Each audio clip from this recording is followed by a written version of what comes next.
What's up, everyone? I hope everyone had a Merry Christmas and a Happy New Year. So over the past few months, I've gotten a lot of questions about the tank. How's it doing? And I hope you're not having pump problems anymore. I think the problem is I'm using too much kalk. I'm using almost 4 tablespoons per 3 gallons. And I think I'm going to start 2-part dosing here pretty soon. It really just depends on if I can keep up with the kalk solution. I think what's happening is I'm using too much kalk solution, and that's like griming up the pumps, because the pumps have like this like almost like a whitish film that's on the parts of the equipment that are getting warm. And the same with my heaters. There's like a white film, like a white film is being caked on them. In this episode, I'll go over how the tank's doing, show you some upgrades and some other changes I've made. And I'm also going to be picking up 2 frags, so stay tuned.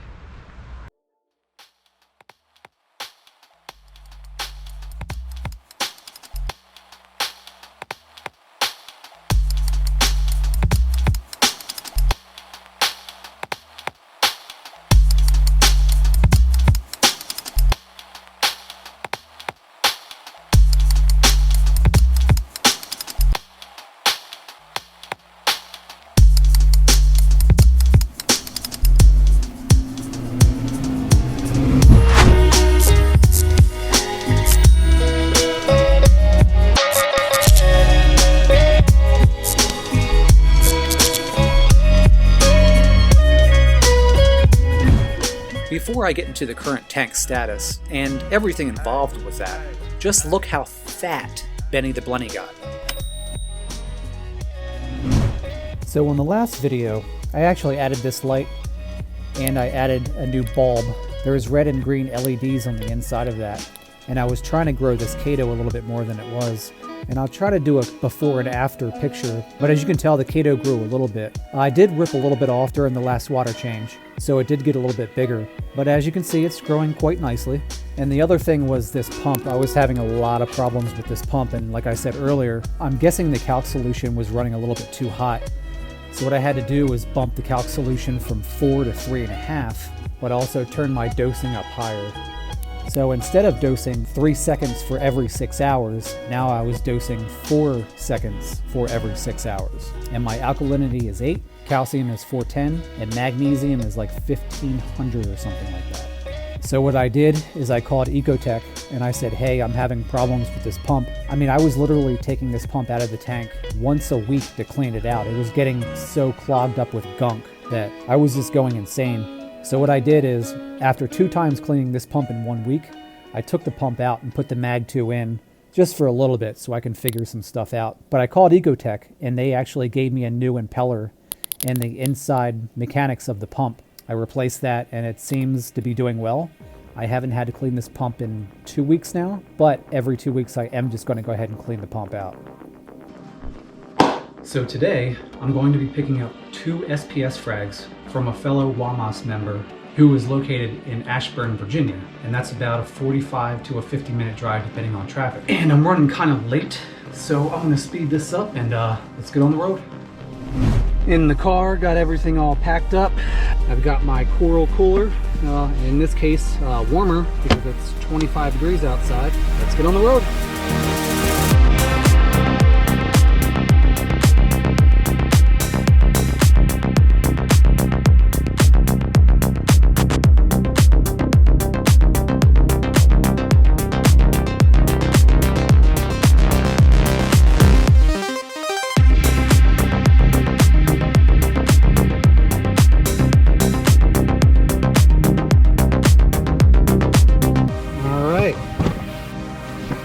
Got the corals, put it in the bag, and I'm ready to go. So I don't know if you can see that or not, but that says 36 degrees outside. And as you can see, we got some snow not too long ago. So in situations like this, what I like to do, I like to turn the heater on and put it on the floor, as you can see there. And that'll heat up my cooler and keep the frags nice and toasty until I get home and dip them and then put them in the tank.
So a little while ago, I got these jars, and what these jars were going to do is when I frag my corals to sell them, I was going to put them in these jars. Instead of using those like sealable bags, I just find these to be a little bit more easier to work with than cutting a bag and getting the water out. So I have 2 of the jars here, so what I'm going to do is grab a little tank water, put it in these jars, put the frags in the jars, and then dip the corals for about 5 to 10 minutes. So as you can see here for my science experiment, I have a pair of scissors, some super glue, both of the containers, the container lids, 2 frag plugs, a razor blade, and obviously the 2 frags. So the first thing I'm going to do is cut these frags out of their bag, dump that water out, and put some of my water in. Now I have my aquarium water on the right, and I've already cut the bag open and empty the water. And now I'm going to take this frag and put it in the water.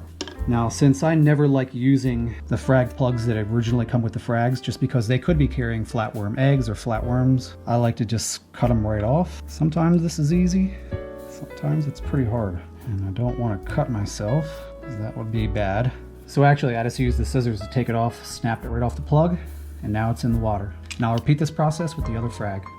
And these corals have been dipped for about 4 minutes now. Now I have to get my 2 frag plugs ready.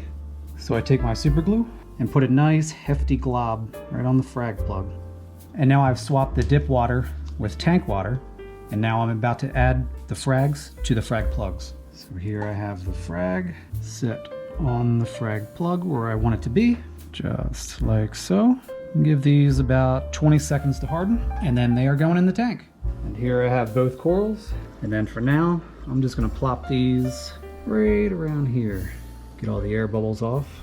That's one. Put it in the power head to get the air bubbles off. It also helps with the super glue too. And plop you right there. Done deal. It's a lot of work for just 2 frags. And here they are in the tank. I know this isn't going to come out as well as the iPhone, so I want to take some iPhone video and let you know how they look. Yeah, they're stellars. I love these corals. I mean, these were in the tank for just about 30 seconds, so once they get used to the water, the polyps will come out and they'll look beautiful. And also over the past few months or so, I've been getting a lot of questions, direct messages asking, you know, where I am, how I've been doing, am I dead?